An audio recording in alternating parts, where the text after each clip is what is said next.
Before that, just checking everyone's consent status dulu deh kalau kayak gitu.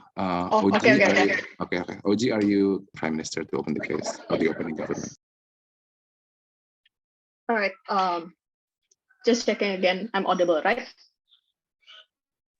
Yes, you are. Okay. So, okay, starting my speech in 3, 2, 1. This is a first-person perspective. So we talk on as citizens of Citayem, who just figured out this truth. So 4 things that we're going to do. First, we'll lift Citayem. That means we're going back to our world that is super imperfect, that probably still has some, let's say, poverty, injustices, environmental destructions. Second of all, we will reestablish the system in our earth with our prior knowledge in Citayem. That is to say, we have already acquired prior knowledge about how to run a good government, how to run ethical business practices. So we're not going to start from scratch. So opposition cannot say that we're going to start from zero, especially with casualties that probably happens on Earth. That is to say, these citizens can establish a new system and even a better one. So the poverty, the injustice, and whatnot are not as severe. Third of all, we want to free the safe person from the cage, because that's a consequence of us leaving the Citayem, right? That means with the moment we leave Citayem, that means this person no longer feel suffering. Lastly, opposition cannot say or guarantee that they'll have longevity of Citayem citizens and having quote unquote a stable governance there or stable civilizations, because the fact that you have on this shocking truth, there will be some fragments of citizens who will disagree with the system, rebel even if they're birth. So you cannot ensure that the stability of the civilians can be ensured anyway in your side of the house. One day these people will rebel, some people will try to forget, but others probably will try to remember the shocking truth that they have discovered, and that's where there will be some tensions with some locals who are probably much more empathetic than the majority of the citizens who you claim are less empathetic. So 2 things in my speech. First, why is it our interest? Second of all, why we can guarantee good social structure and equitable economic system in our side of the house, even though we go back to Earth. So first argument then, 4 layers. First layer is that to the fact Citayem is so prosperous, socially justice, low crime rate, or even basically no crime rate at all, means that people are already habituated to put a front sense of justice and empathy to others, right? Living in a place like that equips you with daily habituation of being caring to others, alleviate suffering, and being happy to see other people's happy and thrive. That means you're going to be very, very much sad, and even it haunts you to your sleep, to the fact that you find out this kind of cruel action towards this state person inside of cages. So that's why it's most likely that you have a really great sense of empathy the moment you discover the truth, and you are feeling so sad that you contribute to the suffering of this other person. But second of all, when you're a prosperous citizen, when all basic and secondary or even tertiary needs are being fulfilled, it's easier to empathize and connect with your personal feelings. That's why the parallel example is that why Western middle upper class consumers is much more aware of what they consume and also the business practice from the companies that they consume the products from, right? That's why most of ethical consumers come from Western and Scandinavian countries, because one, they already have their basic needs covered, they have their secondary needs covered, but third of all, they also have good ability to pay for price that is much more let's say expensive for more sustainable products. That is to say, this concludes that when you're being prosperous and you live in such equitable and also fair social systems, it's easier for you to empathize and connect with your personal feelings or even your sense of pityness towards the person that you see is suffering, which is the person who is engaged. But third of all, it's also human nature to collectively unite and make sure no one is left behind inside of a pack. This mentality is our instinct, but it is also further sharpened in Citayem, where all people are included. Because in the system of Citayem, the system is so inclusive, right? Prosperity is for everyone, and you make sure no one is left behind. So you also ingrain the same mentality. You don't want, when you're enjoying your prosperity, even a single person being left behind already hurts you, and you don't want to be complicit in this particular case. But lastly, you also don't want to be complicit with one suffering, because the fact that it's shocking truth, it's going to haunt you forever. It's going to give you nightmares, because first you see the gory suffering that this person has to encounter, but second of all, it is a very shocking truth, because it is something you have never seen before in your entire life and in your entire entire age of being in the civilization. This is a huge shocking proof because it's like a different reality, right? So every time you enjoy your life, your guilt will hunt you. That means every time you try to enjoy some benefits from the existing social system of time, it will remind you of that, oh, I acquired this because someone else is taking the suffering and like taking the bullets for me. It gives you nightmares, right? So that means you're not going to be able to enjoy whatever social benefits or economic benefits that Citayem has to offer, right? So what's comparative in our side? In our side, you get a much more peaceful life. You get a much more equitable and also fair life because now you no longer feel guilty. You don't have to be complicit to this person's suffering. But even if you don't feel like, let's say, a better, same fair life in your Earth. Let's say in Earth you have worse life, like marginally worse life in comparison to Citayem. That's perfectly fine because at least you no longer have to feel guilty, or you don't have to be reminded of what cost you have to what cost this person has to endure for you to be able to enjoy this benefit, or to be able to enjoy facilities that you're consuming. Second argumentation, why then we can guarantee good social structure and equitable economic system. So I've established to you that we have prior knowledge to establish good system.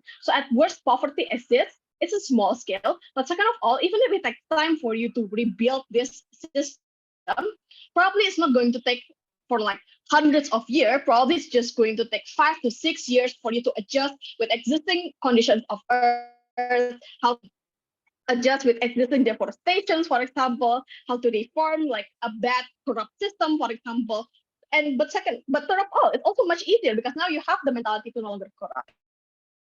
You have the mentality to no longer feed your own, let's say, greed, for example. So the process of you rebuilding the system is going to be much faster. But what are those systems, right? What exists inside the state system? First, that means you're going to build equitable taxation system. So that means people are taxed fairly. You can accumulate money to create welfare programs or anti-poverty program. Second of all, you're habituated with ethical business practice. So businessmen or like business entities that move to this earth are consisting of equitable and also like ethical CEOs. Third of all, you have NGOs and donations that people frequently give their money to. But lastly, you have minimum crime because everyone that used to live in Citayem don't really have intention to do crime, and they also know other factors like poverty that fuels them. Very proud to propose. Thank you very much, Prime Minister, for that speech. I call upon Leader of the Opposition. Hello, I'm audible? Yes, you are. All right, thank you. If anyone wants to POI, please do so through the chat. I'm going to be taking one from closing for engagement.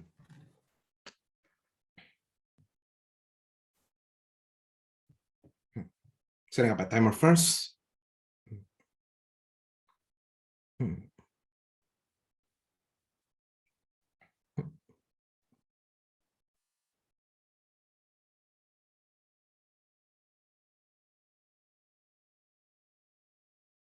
All right, I'm gonna begin my speech in 3, 2, 1. Before I move on to the argumentation as to why the citizens of Citayem most likely will not want to leave this place, I'm going to firstly frame out OG's characterization about how you will still create this government even without the absence of this particular people suffering this enema, right? Notice that I don't think that you can create a government that is actually free of famine, free of poverty in the beginning, right? Because number one, Mosaki, this particular trait is not based on the material world, but Mosaki is based on the supernatural aspect of this enema, right? There is no physical way as to how you can actually create a world where there is no poverty, because there's a limitation of resources. For example, that is to say, countries will have to face each other and there will be wars because there's limitation of resources under their side of the house, because there is no like supernatural aspect. Number two, then, if you want to talk about poverty, for example, or you want to talk about the discrimination, for example, this element, just be this most likely that cannot also happen under their side of the house, because even if you have a perfect government, for example, most likely external factors like famine, for example, is caused by things such as natural disaster, for example, the fact that there is fear and death, for example, is also caused by like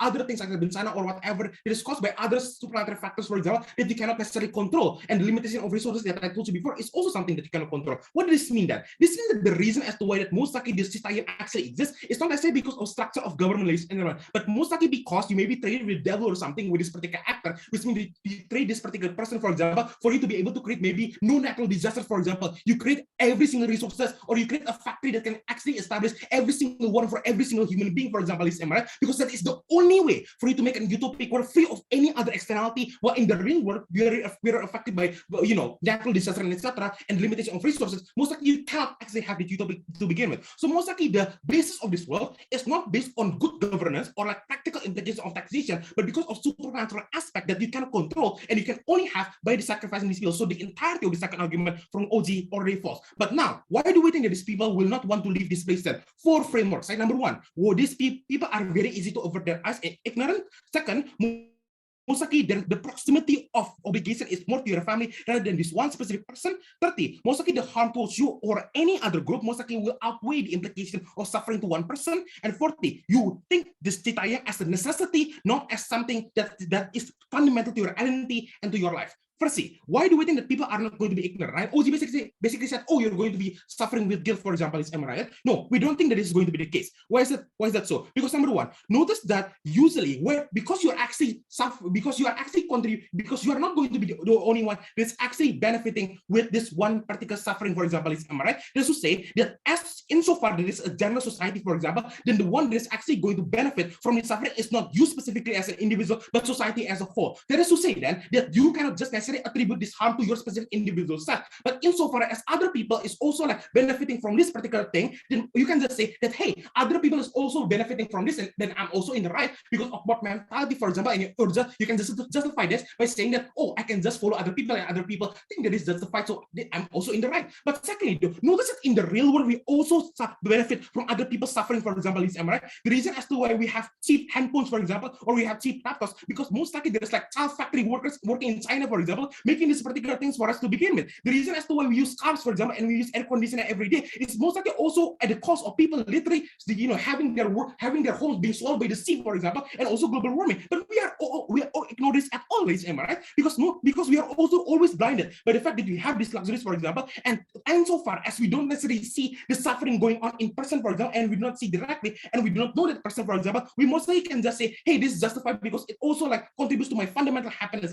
So you can put a veil of ignorance before that harm right? But secondly though, notice that even if you have certain degree of moral responsibility to other person, I will argue that the moral proximity to your family and your friends is way closer to that one specific person, because notice that we are talking about millions upon millions of people, right? But the person that is suffering is only going to be one particular person. What does this mean? This means that most likely the majority of people, 99.9% of people, do not know this person individually. That is to say that if you want to leave the world and you want to leave Citayem, for example, most likely you're going to have to sacrifice the happiness of your family, for example. If you want your family to go with you, you're also going to have to sacrifice the fact that they may go hungry in the real world, for example, right? So if so far that is true, most likely you will want to better sacrifice this one specific person that you don't know, the same way as if you have a choice between sacrificing your parents or some stranger, most likely you will sacrifice a stranger in exchange for your parents, for example, because you have a closer moral proximity to them. But thirdly, then, most likely the harm outweighs any kind of benefit, right? For any kind of group. 3 things then. Number 1, if you're a minority, for example, and you know the history of the past world, most likely you do not want to go back to the real world because most likely you're going to be oppressed by far-right groups and etc. Number 2, if you're someone that do not have skills, for example, most likely you do not want to go back to the real world because there's going to be there's going to be social structures in B. That is to say that if you don't have any skills, most likely you're going to lose out in the economy towards people that have more skills than you. But thirdly, even for normal people, for example, due to the fact that there's birth lottery and etc., and you most likely have to confine yourself in that because most likely there's going to be future generation, for example, most likely you do not want to make sure that you're going to be poor, for example. Most likely you do not want to be affected by bencana alam, for example. You don't want to be affected by natural disaster and every single thing that you don't get the kind of control over. And most likely the harm there exists, and you do not want to like avert yourself to that risk, am I right? So most likely in the consideration of harm, every single group in this particular society do not want to go back to the real world based on their own personal specific circumstances. But before that, CZ. You should have expected this POI earlier. The reasons don't work so far because you are leaving this as a collective, as citizens. You'll stay with your family, you will stay with your community, and unfortunately, this case doesn't work anymore. Wait, Yeah, yes, exactly, right? You stay with your family, but you stay with your family in the fucking real world. The real world has externalities. The real world has crime. The real world has poverty. The real world has famine, etc. Exactly. Then, because this moral proximity exists anyway under CD, then basically you always have to sacrifice these people anyway. And because that moral proximity will not go away in the real world, most likely this is going to be suffering for you, right? Because you don't want to see your parents literally dying of sickness or whatever, and you do not want to see your newborn baby, for example, dying of sickness, for example, because you do not have any access to healthcare. Lastly, then we think that this is when these people are living in Citayem for quite some time, most likely people see this as a necessity, right? Because I think that OG and CG probably can just say that, hey, at the very least, there's like basic healthcare and etc. in like the status quo in the real world, for example. I do not think this is the case in the perception of those people. Why? Because your version of necessity and your version of a dignified life is usually constructed by the way you live. That is to say, a poor person might deem like having food as the basic necessity, but maybe an upper class or middle class people want a house or want air conditioning or want handphone, for example, as the basic necessity, because that is what they think, and that is something that they take for granted, for example, right? That is to say, the citizens that are living in Citayem won't accept anything less than the luxuries that they have in Citayem, for example, even if they have basic healthcare and basic taxation, for example, and good taxation. Most likely that's not going to be as perfect as the utopia that they deem as a necessity, and because they deem it as a necessity, when you take that away from them, basically you're taking away their right to a dignified life and the right to life to begin with, because they're taking away their rights, for example, and because all those reasons, we are very proud to oppose the motion, and citizens will most likely not want to go to the real world. Thank you very much. Thank you very much, DPM, for that speech. I call upon the next speaker, Yellow. Sorry, thank you so much, LO, for that speech. I call upon DPM, sorry. Am I audible? Yes, you are. Okay, if your preference is through raise hand or through chat, or turn on your camera and wave, that's also fine. I'm just gonna take one from closing. Okay. Starting my speech in 3, 2, 1.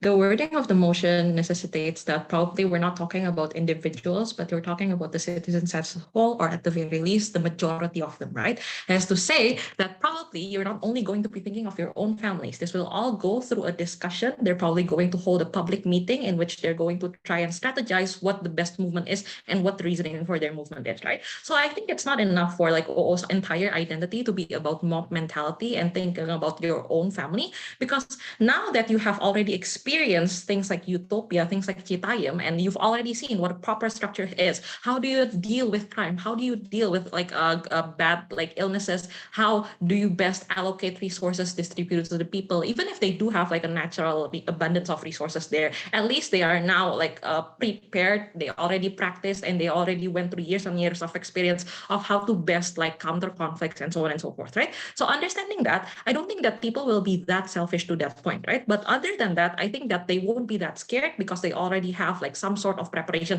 as to how they're going to live in this new world. So that's the response to like right? Second, then moving on to extensions, I'm going to be talking about two things, right? One, why even in the very worst case, it's completely fine, because then this will be a proportional punishment to the very sins that we've committed towards that individual who has to suffer on behalf of all of us. But second, why this will create a shit Citayem, and therefore we will have to move eventually, regardless of what happens, because it doesn't only stop to the point that, oh, it was peaceful now, but in the future it will become worse from that point on, the moment you receive that revelation, right? So moving on then, first, why is it okay even if the world isn't perfect, right? In the very worst case where the original world is terrible, right? We have like we don't have universal healthcare, probably countries will still be at fighting regarding borders and so on and so forth. It's perfectly fine, because then it would be a proportional form of punishment and retribution. Why is this so? Because once the individuals have to move from Citayem to this new world, to this older world, then there's going to happen two things. One, they're going to be crippling you off of your previous benefits and privileges,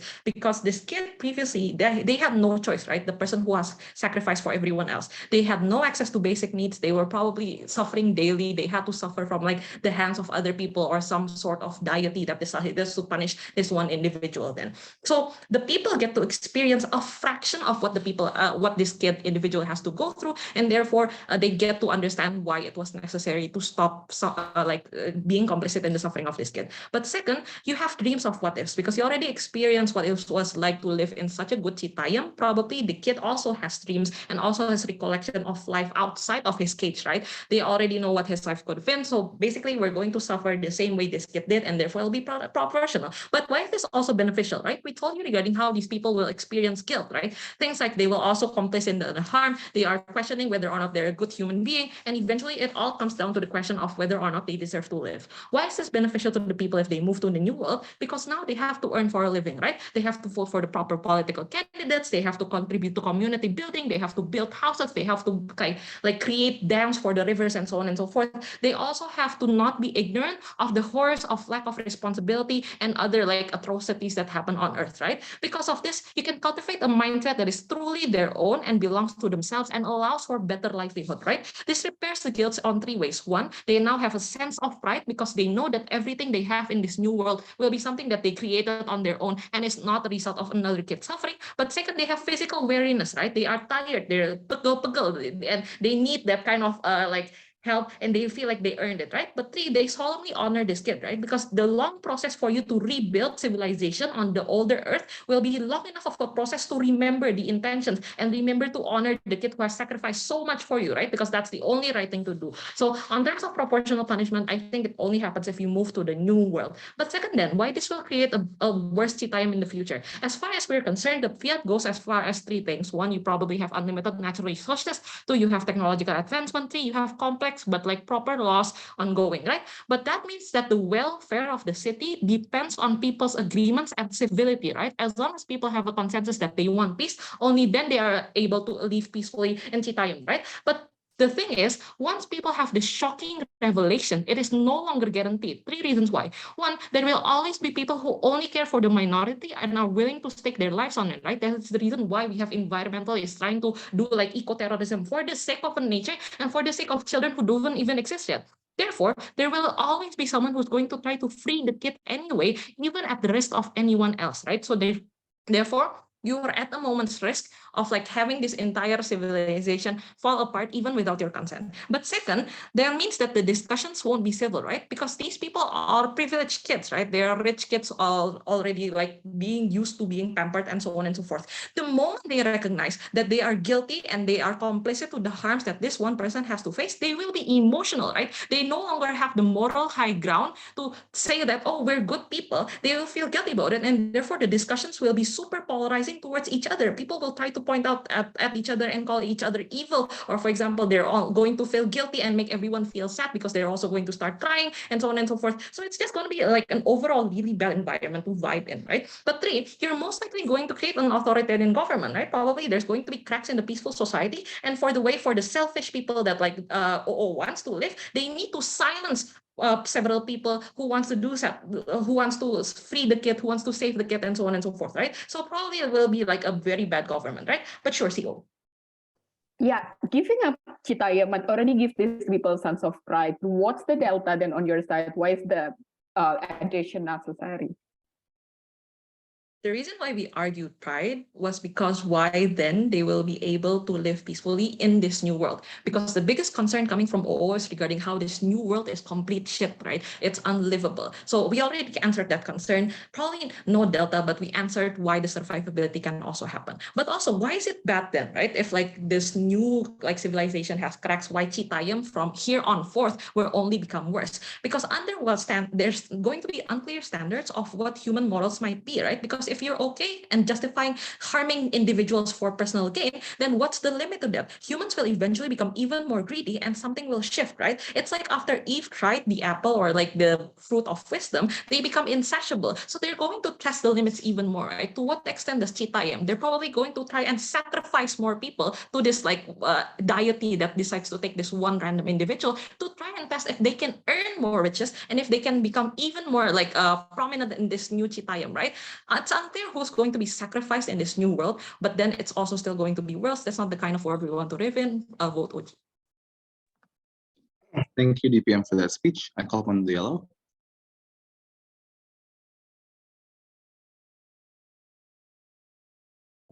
Hi, can I be heard? Yes, you can. Great. Give me a couple seconds.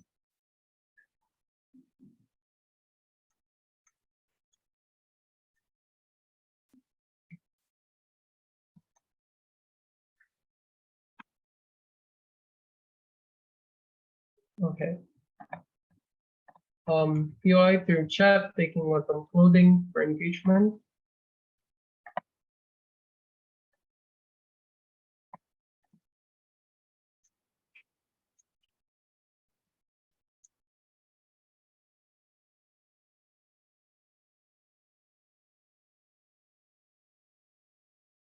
Right.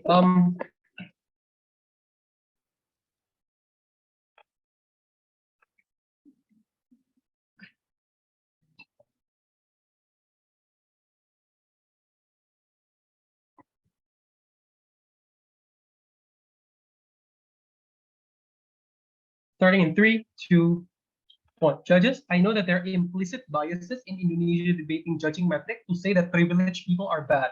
Please do not use this metric to weigh this debate, because it's a first-person perspective debate that PM consider. It's unclear why you would want to punish yourself for whatever reason, because basically people want individual utility and any irrationality thereof. So the PM's metric on why this should be punished should go should not be credited.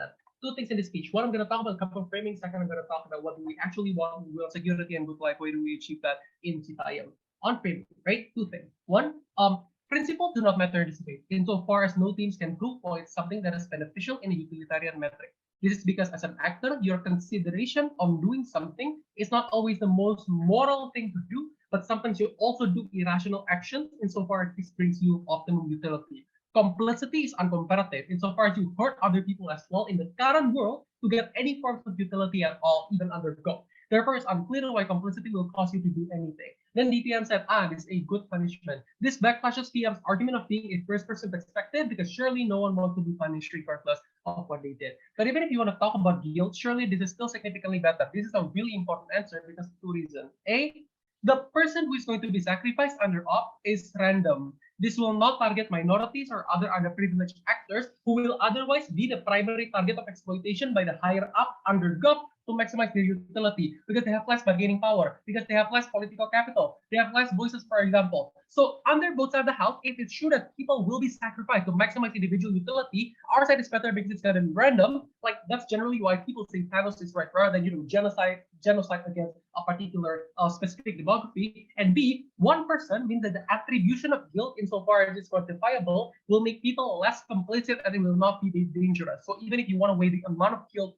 gov is worse. Second point of framing, the establishment of social structure is not likely to happen, and therefore it's uncomparative. Why? Two reasons. A, the problem is not that people do not have an idea to alleviate suffering and to make a good governance in status quo. Insofar as we can invent cars that actually run on water, or the best form of governance to cater to even the minorities, or how to deal with prisoners humanely, like in the Scandinavian system. But we choose not to do that because of the selfishness of some individuals who want to get money over sick people of cancer. So even if you do know the way, the question is not whether or not you have the idea. The question is whether or not you can and whether or not you are going to be allowed to practice this in the real world, right? We posit that you won't be allowed for the sole reason that our current world is fucked up. B, the only way your society sustains in Citayem is because of this supernatural trait that I told you. It's unclear then how you can do this in God without sacrificing even more people, poorer people needing to be starved for the richer people who have their fancy houses. We think that that's an uncomparative, a really, really unjustified trade-off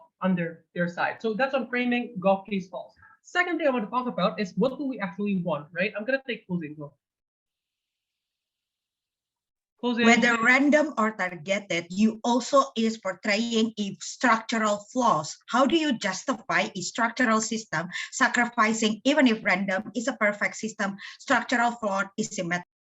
See, that's the ironic part, because the comparative is not that we sacrifice one person and God doesn't sacrifice anyone. The comparative is that we sacrifice one person randomly. God sacrifices a lot of people based on structural and systemic discrimination that has always existed in the current world, entrenched racism and discrimination against underprivileged people. So that's the comparative. Yeah, do not let God switch the comparative to something else. Okay, what do we actually want? We want security and good life. I'm gonna divide this into three parts. One, I think what largely we want, it can be grouped in two parts. We as the citizens of Citayem, yeah. A, we want utility, as in we're talking about we wanting general happiness. We want a good and prosperous life. I think this is something that everyone would want to have in this mortal and limited life. But B, when someone acts, it's not only based on their morality, it's not only based on their utility. We do concede that people act outside of people act also based on the irrationality that currently influences them, right? We have, cognitive biases, for example. We have status quo biases. We're used to this kind of life where we don't need to worry about our identity being discriminated, where our identity of different skin color being questioned. But we also have proximity biases insofar as we have this attachment to our closest family members and friends and whatever that significantly prevents you to sacrifice them for another person. I think Fred explained this perfectly by proving that this is the style of life, the source of information and the source of agency for these individuals and what they deem to be a dignified life. So stop you referring to these Citayem individuals as they, start referring them as us, right? Because we are like the main actor in this particular debate. We are used to this particular kind of life. It's unclear, but we want to throw away this kind of life for the massive uncertainty that is going to happen in God. Second thing I want to talk about is how far are we willing to go to achieve this particular benefit? Two explanations here, okay? I think we told you that every benefit or every utility that we have is taken from the suffering of another person, either directly or indirectly. Just like directly, where you want to win a debate competition, like I know this is a very classic example, but you have to beat like a lot of other things. For example, you're happy, they're sad. A friend also told you an example, for example, like if you have cheap products, for example, I think that's on the suffering of another people who have to work over hours, right? So that's probably something that's the real comparative. But B, let's weigh this guilt argument that is the main identity of OG, right? Why is it bad? Firstly, we proved to you that it's uncomparative. But secondly, guilt is worse in God when you actively do it, when you actively impose harm on another person, instead of you just knowing it happened under off. Because the way it happened under off is that a supernatural force, whatever, I think that was the fiat of the motion, takes the random individual to suffer while the others prosper, right? Under God, you actively have to do this by yourself. It's by your own hands. It's by your own thought. For example, you're making the particular policy to structurally discriminate against a certain individual to fulfill your own individual agency. So even if you want to weigh guilt, that is the main identity from God, we still win under off. But what are our priorities, right? This is also very important. Because what Fred told you was that we care more about our closest acquaintances. We don't necessarily care about people, who like we probably are really, like we're not familiar with, right? I know this might sound evil, but then again, this is a first-person perspective debate, and insofar as you cannot prove why the morality, why people should always act with a certain moral guideline, then God's case is unclear. Why is this argument winning? A, this deletes OG's argument of incentive because we prove to you what people actually want. But insofar as DBM's extension of long-term doubt is relevant on two premises, being one, the sacrifice will be continuous, which is wrong, and two, people will weigh guilt over their personal utility, this also false. B, surely the challenge from Judas POI was not sufficient, right? The problem is that you will not have your family. The problem is that you're subjecting your family to unnecessary risk that you have to endure in order for you to have any good life at all, while in opposition, you have a guaranteed dignified life. C, CO also cannot extend on specificities. They will be less important than all contribution because what we told you was that generally people want to have maximum utility. People act on their irrationality, and their irrationality tells us that this is the good answer, and not leave the place that we deem as home. Never prouder to oppose. Thank you, Yellow. And to open the closing half, call upon member of government.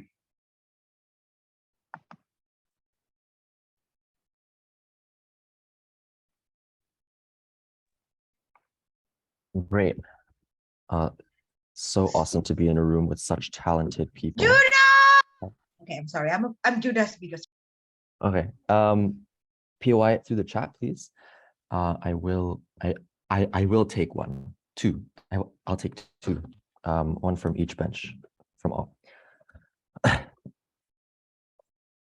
There's this movie where a child is kept hidden in a 5x5 meter house. The mother gives the child food, paints a picture of the beautiful world that was, sings poems to her every night, and makes her feel safe. She wasn't free when she was in that state, and she wasn't free when she was in that house. She was shackled from feeling everything else that she could have. She was forced to live in a reality that wasn't meant for her, and she was forced away from the people that was important to her or that could be important to her. I think in this debate, we have to realize that you are living in a prison on the op side. And even if that prison is beautiful, even if that prison is perfect, and even if people are made to believe that everything that they need is in that prison, it is still a prison, and it is not right for you to be kept in that state. Similar to walking away from a toxic ex, I don't know what will happen to me when I leave, but I know that I must leave, and I know that I must run. One extension from the closing government: staying will make you lose all sense of meaning in life. And that's going to be the most important thing in this debate. Before I get into that, though, I'll just bring two deadlock breakers to take out the top half, and this will just immediately win me the debate. First, Citayem doesn't change human biology. There can still be a natural death point that the people of Citayem must experience. Famine, poverty, injustice, inequality are solved by structures of the government and by provisions of resources. But our bodies can get weak. We will get old. We will naturally pass away.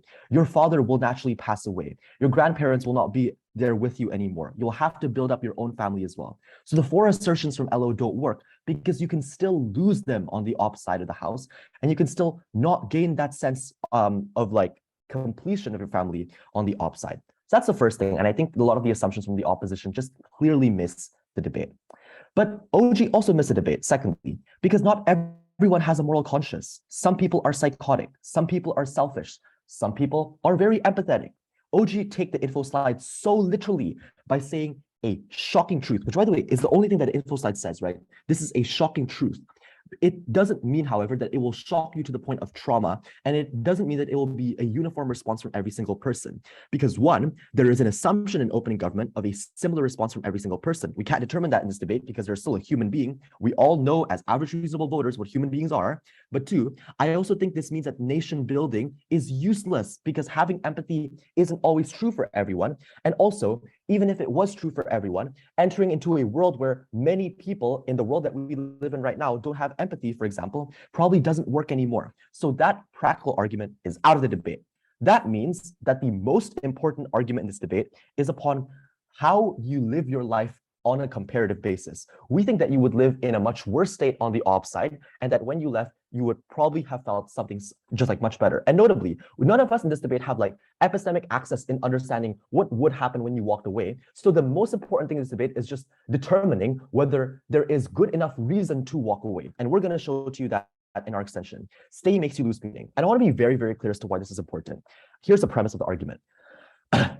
Humans find meaning from the wealth of experiences that they can get. A few days ago, my phone got stolen and it sucked. It made me so angry, but it taught me patience. It taught me that I must keep private, that I have to be alert whenever I walk down the street. That helped me grow even if it sucked. Many people who are minorities, for example, experience so much pain when they have to be like forced out of their communities, for example. They have to explain themselves all the time. But that stuff just like oftentimes gives you catharsis. It gives you some sense of meaning in life, right? Humans are pleasure seekers, that's true, but only when it balances out the mundanity of your life. I have 6 reasons why just like staying makes you lose meaning. Before that though, I will take a POI from CO.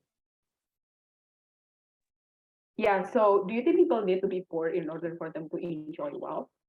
Bad POI. The reason why is because you are going from Citayem to this area, which means that you are carrying the wealth from you. And I actually agree with opening government here that like you probably still have those resources anyway, right? You don't have to be poor, but you can be poor but still have meaning. That's my point, right? You can be rich and not have meaning. The point here is that you have to live in this world in order to have meaning. I don't think it's path dependent on you having all that suffering.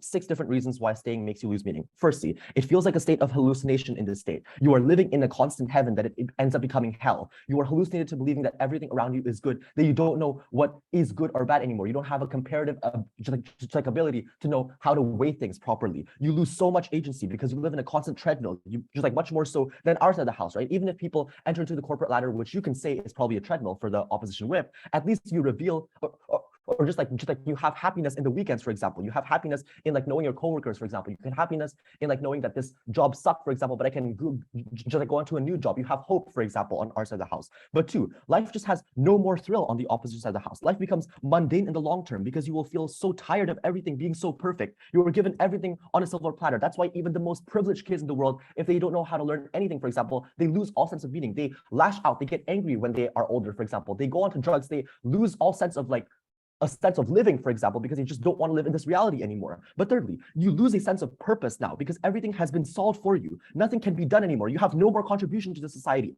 I cannot revel in my tiny wins where I found something new in the society. Everything's been found. Where I contributed something interesting to society, nothing can be done anymore. I can make art, but it's unclear why that would at all give me a sense of purpose in giving any sense of contribution to my society.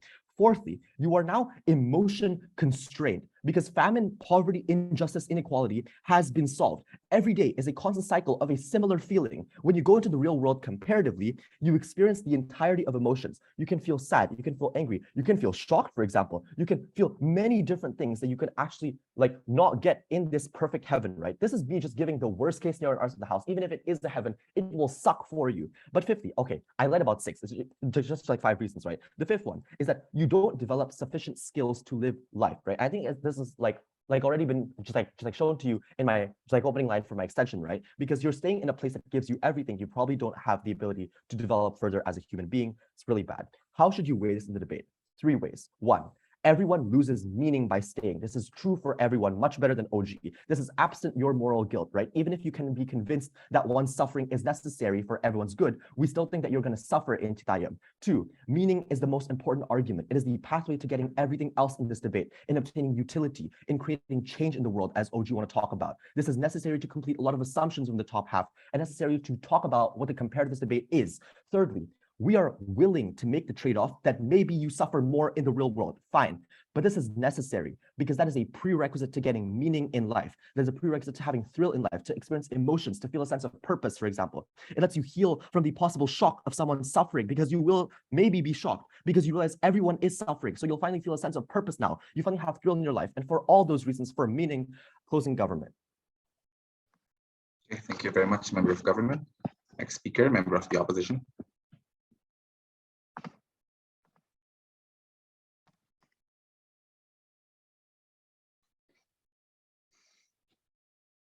Okay, so my whip still going to the toilet. Please give us Okay, 2 minutes. let me go to the toilet juga ya. And everyone who wants to go to the toilet, I encourage you to do it now. Yeah.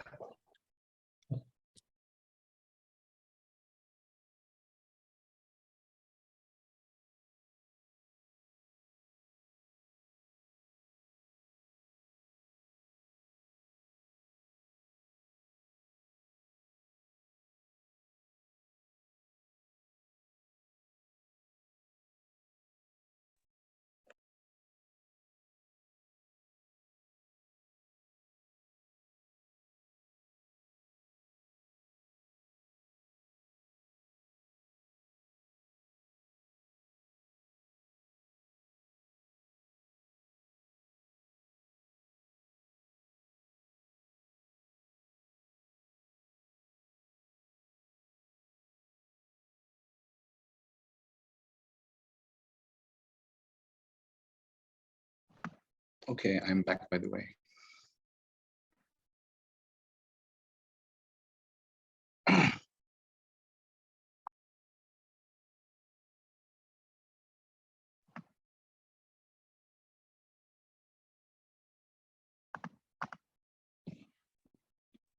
POI through chat, please. I will be taking from OG.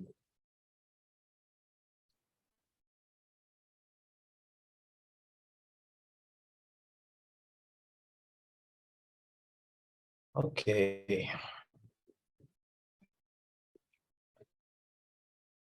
Starting my speech in 3, 2, 1.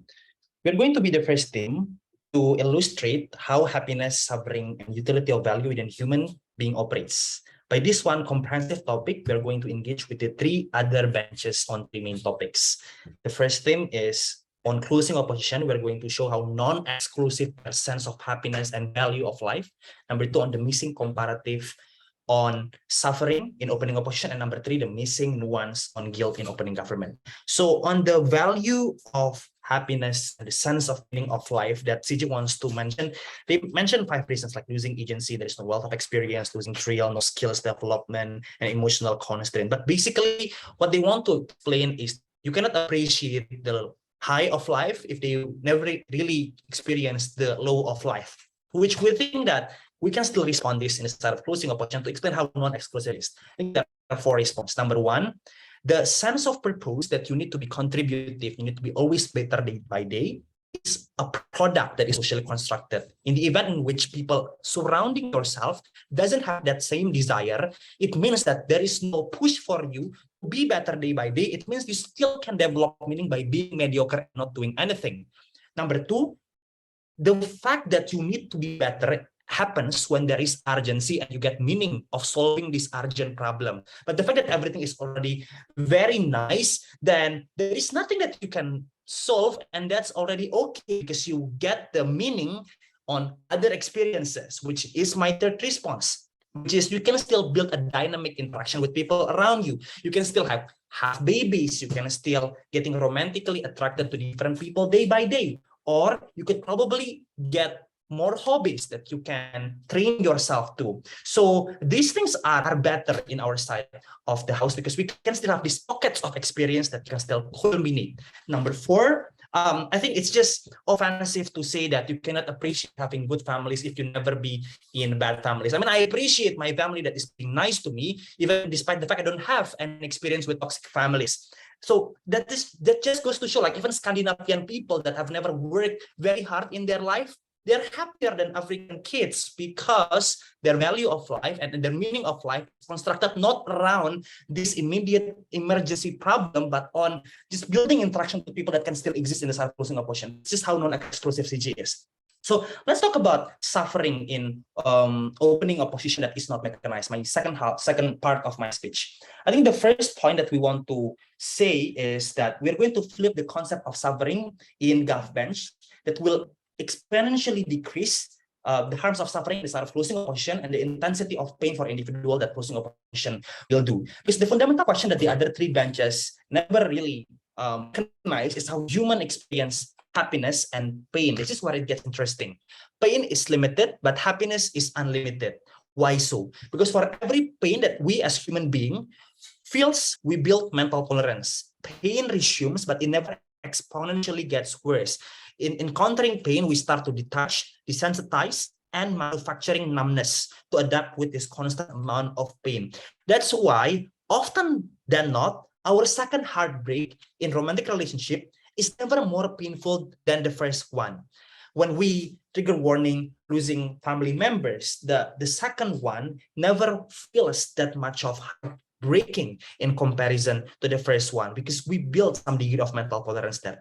It's different with happiness and pleasure. With concept of gregariousness, human brain is wired to never feel satisfied. We are insatiable. We often don't put limit on the value of happiness. It's a constant pursuit. That's why even the richest person in this world, like Jeff Bezos, Mark Zuckerberg, they're still working to generate more wealth. What this context of pain and happiness is the most fundamental and impactful basis for this debate.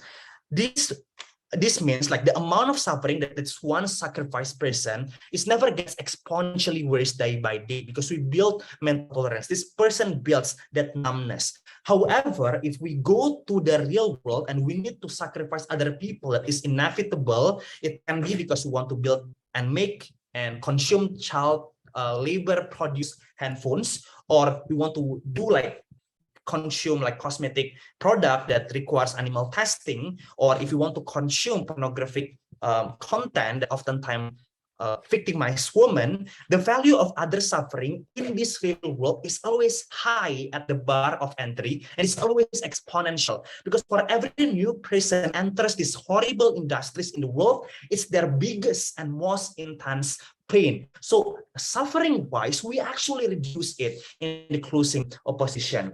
But let's just talk about the sense of happiness, that the opposition, the sense of happiness that we want to have. For these people in Citayem, they're already having a very high threshold of happiness. So if they go to the real world, their value of happiness will be constantly reduced. So the mathematical equation is that these people in Citayem will always have a constant reduction of happiness, but this one person that is being sacrificed their value of happiness is never going to be increased anyway because of three reasons. Number one, they already built trust issue to people around them. They cannot meaningfully create like good interaction because they are already habituated to this constant amount of suffering. But number two, when they go out, they feel incredibly guilty because they make other people in this Citayem feel that they need to sacrifice their amount of happiness. But number three, they will always feel indebted, and that makes them make bad decision, exploitative decision even in the real world. So that's why,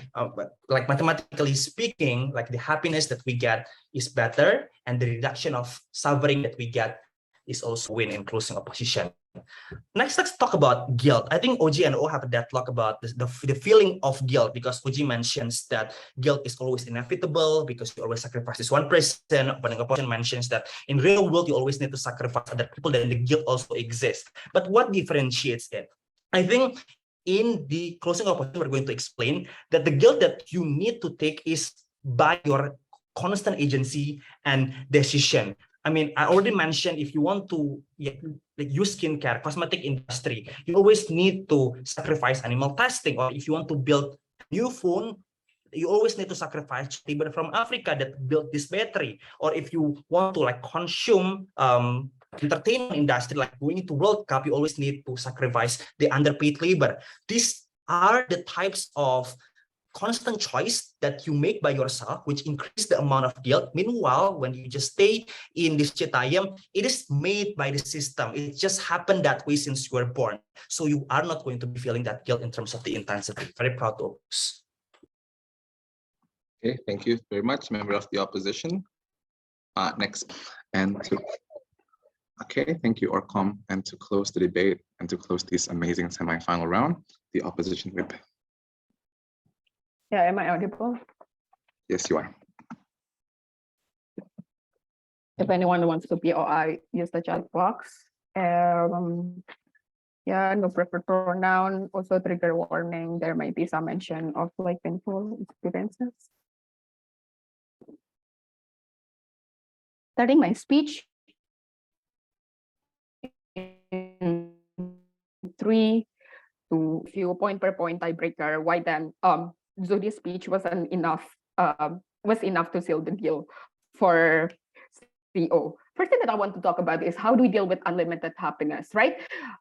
If you take a look at it, the 5 reasons that Judah has given to you, that all of DCG has given to you. First, on the wealth of experiences, that can add meaning to your life. Second, like if you stay in a very perfect place, then there is no thrill for you because every day is just happy, every day is full of fun and stuff.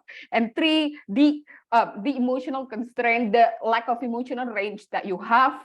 4, you are not going to have any opportunity to develop skill, and you lack agency.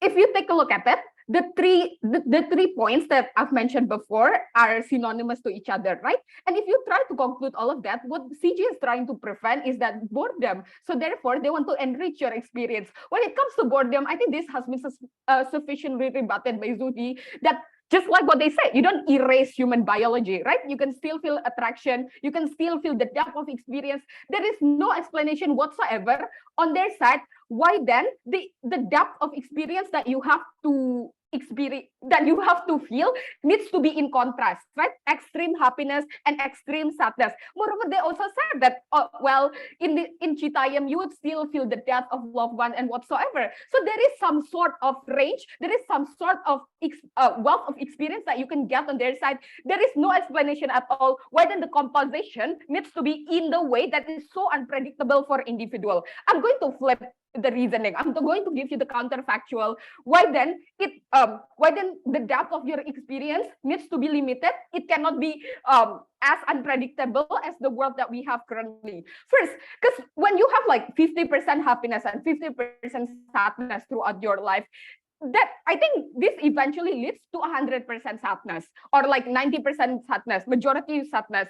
The red line is majority of it is going to be sad. Why? Because when you have, when it can be 50-50, when the probability is balanced, you have this constant fear of your happiness being taken away, that your happiness is not going to last for long, because you would feel something, that is taken away from you. You enjoy your newest iPhone, but then it gets stolen, for example. Those kind of things, like enough to take away and rob you of the happiness of getting a new phone. So therefore, at least on our side, the kind of sadness that you feel is something that's predictable, right? If someone is going to die, you at least have the process transition that they got sick first. They show symptoms of like their health being declined and whatsoever. So individuals have more time to prepare for this. So on the net happiness, which they also concede that people have unlimited needs of happiness, it is much more certain on our side. But second, notice that when your happiness is that unpredictable, you grow trust issues to other people, right? Because it can be taken away from you and whatsoever. This is why the interaction that we have right now, even if you're the most well-meaning, noble individual, is not going to be perfect because you fear that someone is going to take advantage of you on whatsoever. And it might not be because they're evil, but because the environment forces you to do so. In order for you to be a good person, you need a supportive environment to allow you to enable those kind of behavior, and that can only happen in Citayem. Sure, I'll take OG if OG have anything. Right, if not CG.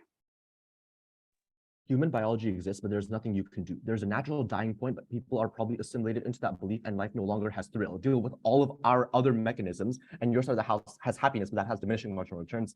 No case. No. Like exactly, because there is nothing that you can do about that. It is something that is predictable. You see a pattern in this, but when it comes to happiness, there is always a new variation, right? You fall in love with person A, it's going to feel different with falling in love with person B. So therefore, you're not going to be bored at all on our side. But second, just like quickly on skill and agency, right?